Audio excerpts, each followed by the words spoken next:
Hi, welcome to this episode of the First Trust ROI podcast. I'm Ryan Isakainen, ETF strategist at First Trust. Today I'm joined by Richard Bernstein of Richard Bernstein Advisors. Rich is the CEO and founder of the firm that bears his name.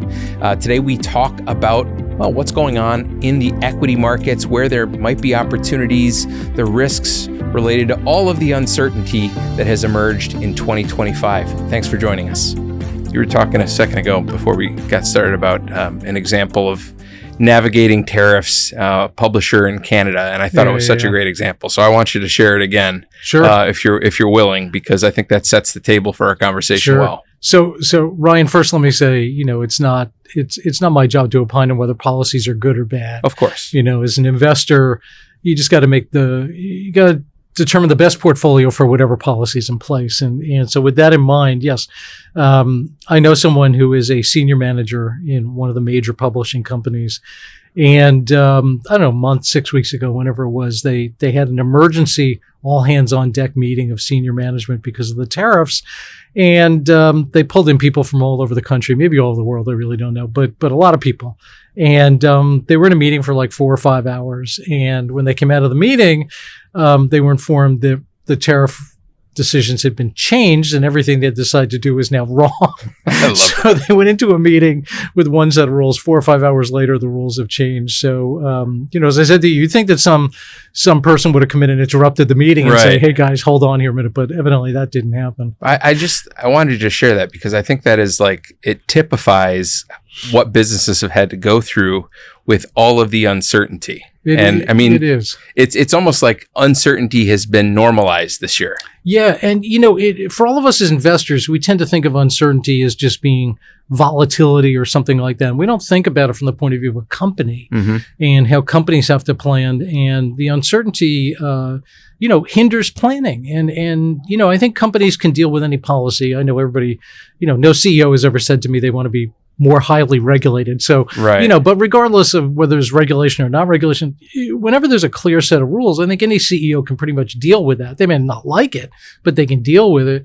But when the rules are changing, you just can't plan. Yeah. And so it hinders capital spending, it hinders hiring and everything. Yeah. Now I'm glad you kind of made that distinction between operating a company and investing, because that was my thought. And my question for you is, how do you recommend investment professionals that are advising their clients and investors themselves, how do they navigate all that uncertainty? Yeah. So Ryan, I think one of the things that we've tried to do at RBA through the years is invest for scarcities. Right. Sometimes there's not a lot of earnings growth. So you want to find the companies that do have earnings growth. Sometimes there's a lot of earnings growth. You want to find the scarcity might be value. So you want to invest for value and things like that. I think everybody understands that there's a ton of uncertainty out there right now. Maybe it's going to subside, maybe it's not. But what that says is that the scarcity in the equity market right now, I would argue in the fixed income market to some extent as well, is certainty. And so you want to emphasize certainty in your portfolio. Now, that doesn't mean going to 100% cash. Somebody challenged me recently and said, oh, you mean we should just have cash? And I said, no, that's not right. But what is certainty? Certainty is dividends. Right? A bird in the hand is worth two in the bush. Sure. Certainty is better balance sheets and stronger balance sheets and more visible outcomes and things like that. And I think, a lot of investors have really bought off on kind of pie in the sky long-term growth stories. Well, obviously the range of outcomes has gotten broader and broader for those long-term themes. So I think, certainty is what people should emphasize in their portfolios. Certainly what we're doing certainly what we're doing at RBA. So dividends, maybe higher quality, repeatable earnings. Correct. Those sorts of companies. Exactly. It's not the amount of growth, it's the visibility of growth. Yeah. Now, given that there is a lot of uncertainty, I think back to the last time the Trump administration was in office and there was a lot of trade war rhetoric and there was a lot of tariff negotiations and it went back and forth and back and forth. And then in 2019, we had a rally. And I think it caught a lot of people by surprise, myself included, if I'm completely honest. Do you think this time we need more certainty before we can have some sort of a rally in markets, or does it sneak up on us again? I think, well, first of all, I think, the first Trump administration, we have to be careful about any conclusions because it was kind of sidetracked by the pandemic, Mm-hmm. right? Before we ever really saw what was going to happen, all of a sudden there was the pandemic, Sure. and I don't think we should give it incomplete, maybe not a grade of A, B, C, D Yeah. on that because of the pandemic. Can the market rally? Well, certainly it can. I mean, there's timing differences with the amount of stimulus coming from the new tax package or whatever. There's questions about tariffs and when they're actually going to be employed and to what level. So in the meantime, the market can still rally. I think rather than talk about the market, which has been kind of what everybody's always worried about, and get you on television to talk about the market, I think one has to realize that the market is dominated by such a few number of stocks right now. Then when you talk about the market, you're basically talking about 7 or 10 companies. And I'm not sure there's huge opportunity in those 7 or 10 companies. Like, who doesn't know what they are? I bet everybody watching this can name all 7 or 10 companies, right? How much opportunity is there? Rather, I think what people should be doing is thinking about the opportunity set beyond those 7 companies.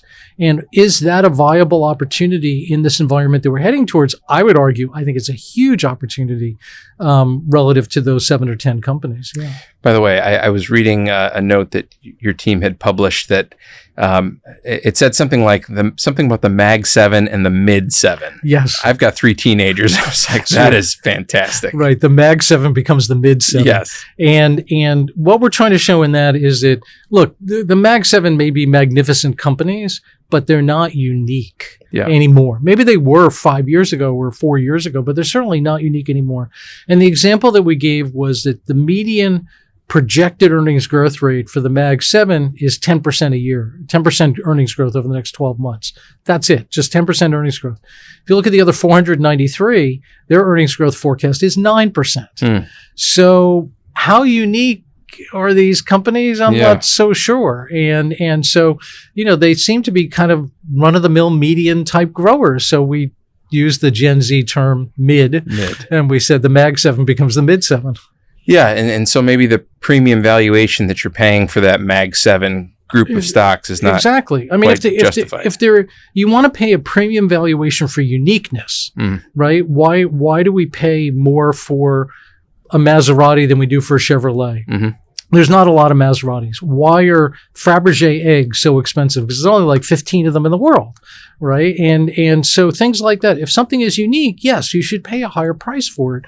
But if something's not unique, why the higher valuation? That doesn't make any sense. And we seem to understand that in every other aspect of our economic lives. But when we come to the stock market, somehow people lose that. Yeah. One of the things that we talked about last time you joined me on the podcast was reindustrialization. And you had talked about why that's a necessary thing and it's a good thing.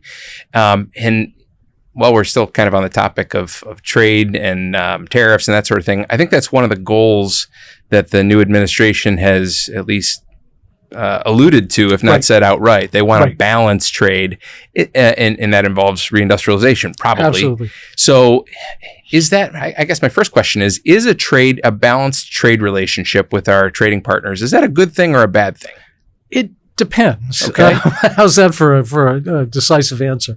It depends. I mean, there's many economists who pointed out, nothing unique to me. There's nothing wrong with the trade deficit with a specific country, right? Certain countries can produce things that we don't produce, and and we produce things other countries don't produce, and that's perfectly normal. That in economic terms is called comparative advantage, and that's fine. And they're always going to have a comparative advantage. I think the United States is in a very different situation, in that we have a massive trade deficit that has been growing for 20, 25 years.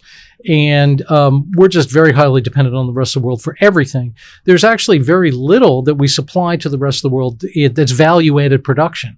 We provide crops, we provide energy, we provide raw materials, but there's not a lot of value-added goods that we provide to the rest of the world, especially when you take out those raw materials. So we're highly dependent on the rest of the world for these value-added products. That, I think, is the issue, because you then end up being dependent on the rest of the world for virtually everything. My joke, we probably did this last time, I use it all the time, is anything you're wearing right now made in the United States? And the answer, of course, is no, there is nothing. That's because the United States has lost about 90% of our textile manufacturing capacity in the last 30 years. So that's not necessarily huge value added. I guess we could all run around naked. That would be interesting. But if you think about that relative to steel, relative to aluminum, relative to other manufacturing and things like that, you can start to understand the predicament that we're in. So I don't think we're ever going to go back to the 1950s and 60s manufacturing powerhouse, nor do I think we can or necessarily we should. But to regain some element of economic independence is important. And I think, Ryan, I just want to point out when I say that, I think it's really critical for people to understand that when we at RBA talk about the American Industrial Renaissance, you guys know this at First Trust very well. We've been on this theme since 2011, right? I mean, I think the AIR ETF, which we have with you, came out in 2014, right? And before that, it was a UIT. So this is not a new theme for us. This was something that was clearly in the cards that politicians ignored. And we thought that, again, looking for scarcities, this was something that had to happen. And I think now it's finally reached the political spectrum where people finally understand that this is important. Different ways to solve the problem. I get that. And that's what you're hearing a lot about right now. But the theme has been a theme of ours for more than a decade. Yeah. Okay. So if that's a desirable outcome, I had Brian Westbury on my podcast a few episodes ago, and he kind of, I'll summarize his opinion. It was a lot more nuanced than I'll say, but it was basically that the Trump administration's recognized the problem, but he wasn't sure that tariffs was the right tool to address the problem. Right. What would you advise if you were an advisor? I would agree with Brian on that. I think, look, the goal here is a very noble goal, and I agree with the goal 100%. Tariffs, I'm not sure, are the best way to solve the situation. And the reason why is simply because tariffs, I'm going to sound professorial here for a second. I apologize. Tariffs assume that goods have tremendous elasticity. In other words, if you raise the price on one good, customers are going to switch to the cheaper American-made good.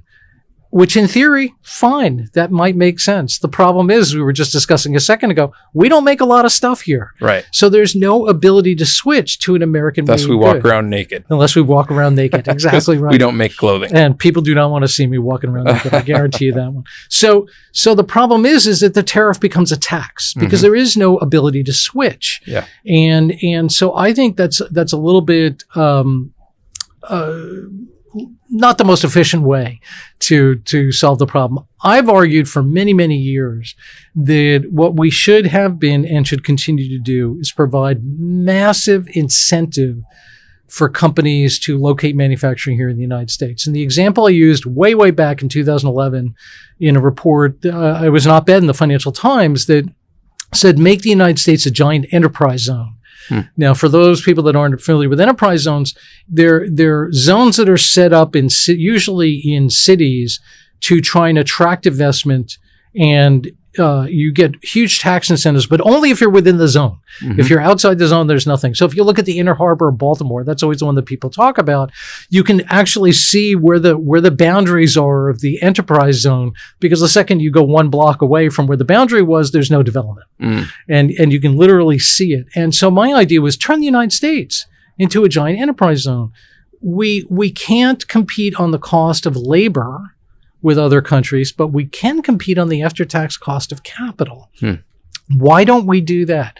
Say if any company builds a plant, keeps it in the United States for X number of years, huge, out of this world tax incentives to reload that plant here in the United States, because you have to offset our higher cost of labor. And, there's two inputs to production, capital and labor. We can't compete on labor. Let's compete on capital. The interesting thing, right, about when I wrote that 14 years ago was I went to economists on the left and on the right and asked them their opinion, and it was crickets from everybody, because everybody had staked out their claim.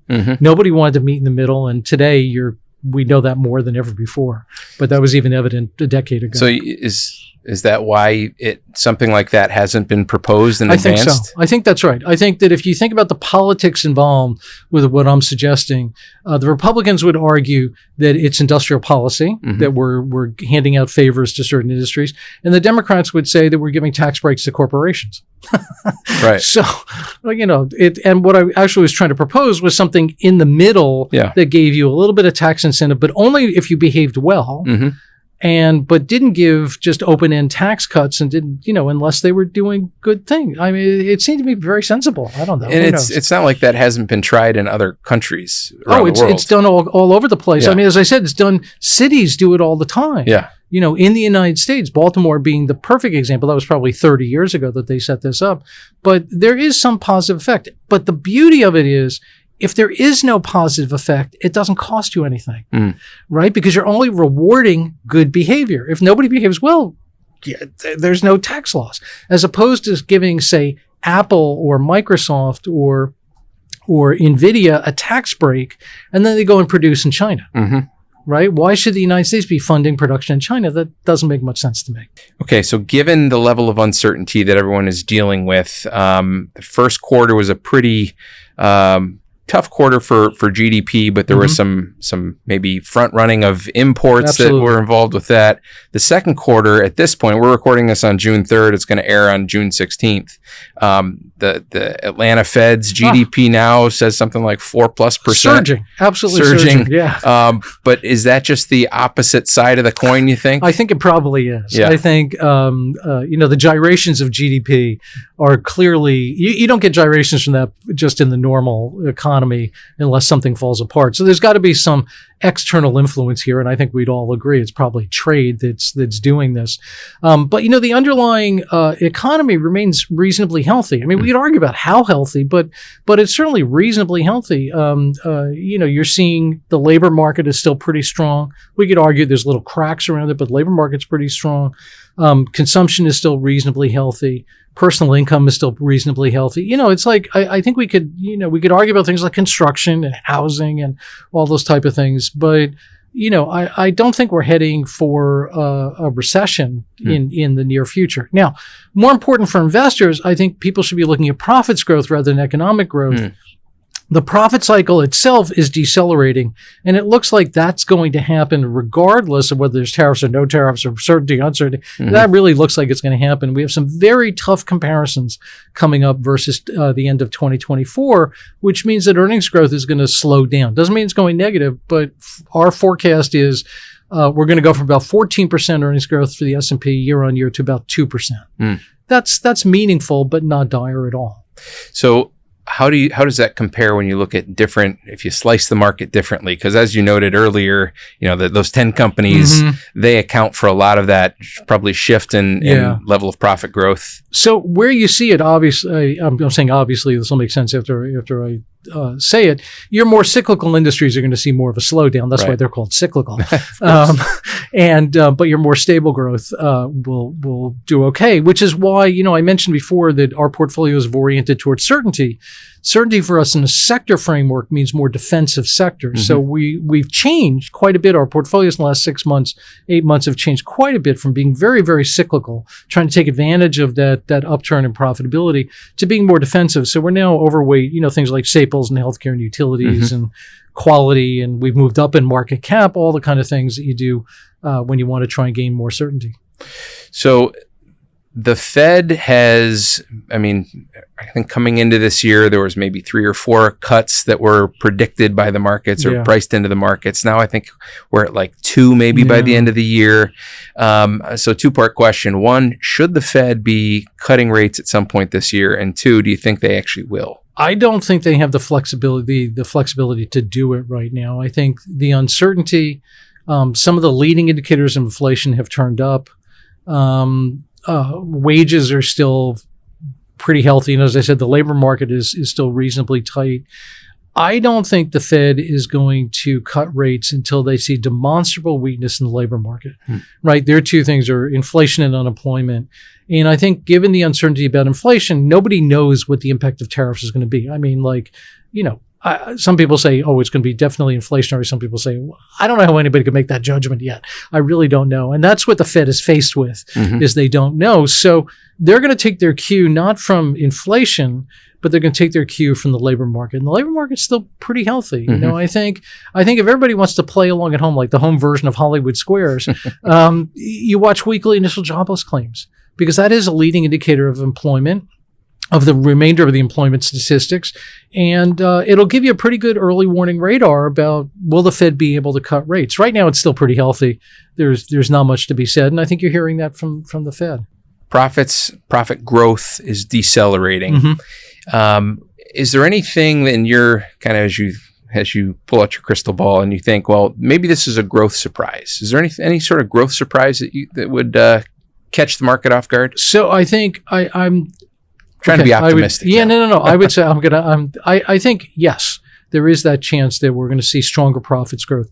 But I think that people want to shift their mindset from real growth and real GDP to nominal growth and nominal GDP. And the reason I'm saying that is when I started, back in the dark ages, a bazillion years ago, nominal GDP was as important as real GDP to investors because there was a lot of inflation. Nominal GDP meaning real GDP plus inflation. There was a lot of inflation, so people concentrate a lot on nominal GDP. Well, for decades now, we haven't had to worry about nominal GDP. I'm sure a lot of people don't even know what it is, and that's because inflation has been so low. So, if you think about corporate profits growth is nominal. It's important. If companies can raise prices, profits will go up. So I think we want to get away from just thinking about units and unit growth, which is what people have really been focused on, and understand that there may be some pricing power here that companies can take advantage of. I think that would be a whopping surprise to many analysts because they haven't had to deal with that in ages. Yeah, that's a good point. The other thing, or one of the other things that we discussed last time you were on was Bitcoin, and you were kind of using it as a measure of liquidity in the market. And, since then, Bitcoin has continued to move higher. Yeah, it's moved higher. It went down pretty dramatically, and now it's back up. So I'm not sure it's quite the store of value that everybody sometimes makes it. But is it still, do you still look at it as maybe a proxy for how much liquidity is in the market? I definitely think it is. And I think it certainly shows the speculative fervor that still exists. One of the things we've done recently is we've shown the correlation between Bitcoin, which I would argue is the ultimate speculative asset in this cycle. We've shown the relationship between Bitcoin and other speculative investments, and their correlations are all very, very high. The one thing that I do take big exception to is this notion that Bitcoin is somehow different than other cryptocurrencies. And that's a big theme. The crypto fans like to say, oh, Bitcoin is real, these other things are fake, except the correlation of their returns is like over 80%. So if, there's really not that much of a difference between Bitcoin and Ethereum and Doge and Solana or whatever that other one, I mean, they all tend to move together. So that says to me, this is more speculative than some people sort of assessing the future value of Bitcoin as a usable cryptocurrency. If that were true, it should be leaving the other ones behind. Interesting. Yeah, I candidly, I don't know what to make of it sometimes because I would have never thought it would be at the level that it's at today. No, it's pretty shocking. And one of the things that I find a little disheartening, editorial here for a second, that I find a little disheartening is that the U.S. financial markets used to be the pristine financial market of the world, right? We were the cream of the crop. We were the A plus, and other countries envied our ability to have this clear and transparent and A plus rated financial market. And what's happened in the last 5, 10, 15 years is that we've kind of moved away from that. And I think crypto and the fact that crypto is getting, and this is not a political statement because both sides of the aisle are on this, crypto is getting more attention than it probably should in Washington. And I think we've lost sight of of being that pristine financial market, all in the name of we want to speculate. That seems very weird to me. Yeah, well, saying pristine financial market, we also used to have a pristine credit rating. Well, yeah, we don't have that either. That has seemed to have, I think the last rating agency just downgraded. Yep. So that's a good segue. What do you think of the health of the U.S. credit market. I mean, the U.S. Treasury market. I mean, what is are we worthy of a AAA credit rating? No, I'm clearly not, because now nobody thinks rates that. We forget that there's kind of the dollar is the safe haven currency. There's kind of de facto and de jure, right? De jure is by law, de facto is what is and what's happened. And the dollar and the treasury is the treasury note, treasury bond is de facto the safe haven asset, but it actually isn't. And the only thing that's saving it is that the treasury market is the most liquid and deepest in the world, versus other AAA rated sovereigns, which don't have that liquidity. Mm-hmm. So if you want safer assets, not safe, but safer assets, you have no place to go but the United States. And where do you see that? You see that in spreads of treasuries versus AAA rated sovereigns. And there's a chart that we have that goes back, I don't know, I can't remember how many, it goes back to like 1990. And it shows treasuries, 10-year treasury yield versus the 10-year treasury yield of the German Bund, which is AAA rated. And early on, before we got downgraded in 2011, what you find is the two bonds trade back and forth and back and forth. There's a little blip with German reunification, and they were printing money like crazy because they wanted to reunify Germany and all that. But generally, the two bonds trade back and forth and back and forth. Okay, 2011, we get downgraded, and almost to the day, not too much exaggerating, treasury yields start to climb relative to German bonds. And that has never gone away. And right now it is almost 200 basis points of extra yield that we pay versus German bonds and other AAA rated sovereigns. And so this notion that we're going to be penalized, my argument is we have been penalized. If you had a muni bond and it was downgraded, you expect the yield to go up. If it was a corporate bond and it was downgraded, you expect the yield to go up. Guess what happened? We're not AAA anymore. Our yield went up relative to AAA rated sovereigns. And so what that means is we've been penalized. If you think about how every mortgage, every corporate bond, every muni bond, everything is priced off the 10-year. Our economy has already been damaged by this for the last 10 to 12 to 14 years. Why didn't anybody notice? Nobody noticed because the absolute level of interest rates was so low. Everybody said, rates are so low. This is great. Well, and the bonds were negative yields. That's right. Nice stretch there. And if you think about it, why were we still paying positive interest rates when AAA rated sovereigns were not? And this was true all around the world. It was a crazy thing.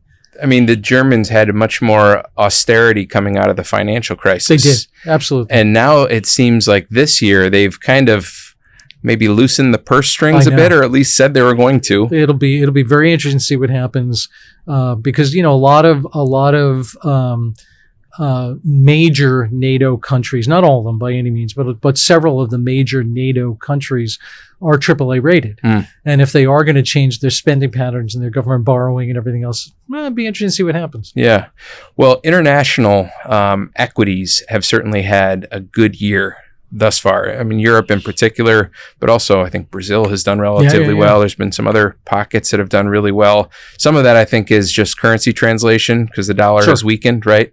But what's your outlook on international stocks? Do you think that there's opportunity there? I think there is, and I think that international quality, specifically European quality, is on sale.